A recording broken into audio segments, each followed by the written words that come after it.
There's one thing about Zakir Naik that makes people really think that he knows what he's talking about, and that's when he's able to share facts randomly and very quickly from the top of his head in such a manner that makes you think, wow, he is a really intelligent man. But a friend of mine sat down and went through a 5-minute talk of his once, and in that 5 minutes, he was able to make over 25 mistakes. Charles Darwin went on an island by the name of Calotropis. There is no such island as the Calotropis Islands anywhere. It was actually the Galapagos Islands that Darwin visited, where he found finches. And there he found birds pecking at niches. These finches do not peck at niches, as Naik says. They lived in separate ecological niches. Depending upon the ecological niches they pecked, the beak kept on becoming long and short. The differences Darwin observed between these finches were far more than simply beak length. They included differences in color, size, mating behavior, songs, and preferred food. This observation was made in the same species, not in different species. Darwin's observations of varying beaks were made on 14 different species of finches, not just one, as Dr. Naik claims. The beak length actually did not vary within the species. Charles Darwin wrote a letter to his friend Thomas Thompson. All of Darwin's published correspondence is printed and even available electronically online, and it contains no record of anyone named Thomas Thrompton. Charles Darwin himself said that there were missing links. He didn't agree with it. Darwin admitted that there were missing links, but that does not mean he disagreed with his own theory. He simply predicted where the missing links would be found. The reason is because that if you analyze the church was against science previously. The church was never against science. Almost all the great European scientists of Galileo's time, including Galileo, were devout Christians. People like Newton, Copernicus, Kepler, Boyle, Linnaeus, Pascal were all committed believers in the Bible. And you know the incidents that they sentenced Galileo to death. Galileo, a devout Catholic, was never sentenced to death.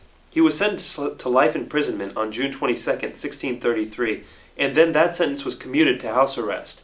He died more than 8 years later on the evening of January 8, 1642, of old age. Galileo believed that his theories fit with the Bible, and he wrote a book arguing this based on early interpretations of Christians like Augustine. Naik goes on to make the same false statement 2 more times, but let's only count it as one factual error.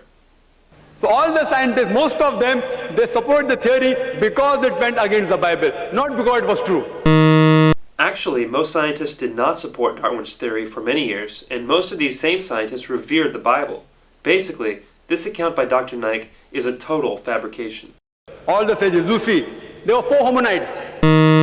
Everything Dr. Naik says here is wrong. There is no such word as hominites. He must mean hominids. Science tells us today there are 4 hominids. There are not a mere 4 hominids. There are at least 14. First is Lucy, along with its guide, the Australopithecus. There is no such hominid as Dasnothologist. Lucy was an Australopithecus afarensis, which died about 3.5 million years, the Ice Age. The Ice Age was not 3 1/3 million years ago. It was between 1.6 million years and 10,000 years ago. Then next came the Homo sapiens, who died about 500,000 years ago. Homo sapiens did not die out 500,000 years ago. You and I, and even Zakir Naik, are Homo sapiens. Then came the Neanderthal man. According to evolutionary theory, Neanderthal man was not on the direct line to modern man, but an Ice Age offshoot. The Neanderthal man, we died 100 to 40,000 years ago. Neanderthal man went extinct 30,000 years ago, not 100 to 40,000 years ago. Then came the 4th stage, the Cro-Magnon. Cro-Magnon man is the same thing as Homo sapiens, which Naik had mentioned as a different earlier species. There is no link at all between these stages.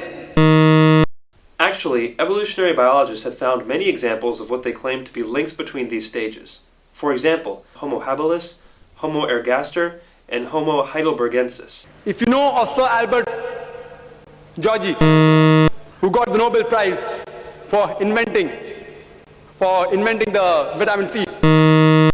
Georgi didn't invent vitamin C, he discovered it. Vitamin C is a naturally occurring substance that doesn't need to be invented. He wrote a book, The Crazy Ape and Man, against Darwin's theory. Albert said Georgi's book was not called The Crazy Ape and Man, but simply The Crazy Ape, and it was not a refutation of evolution, but a sociological commentary. If you know about Rupert Salbert, this person wrote a new theory of evolution against Darwin's theory. Who is Rupert Albert? I can find no trace of anybody with that name. From the apes. If you know of Sir Frank Salisbury, he was a biologist. Naik quotes one unknown person after another. Who is Sir Frank Salisbury? Again, vigorous searching can find no trace of anybody with that name. But to give Naik the benefit of the doubt, this will not be counted as a factual error. If you know about Whitemeat, Sir Whitemeat. Whitemeat? Who is Sir Whitemeat?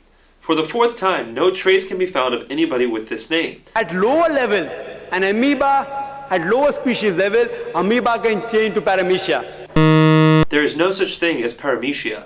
Perhaps he means paramecium, but the evolutionary change of an amoeba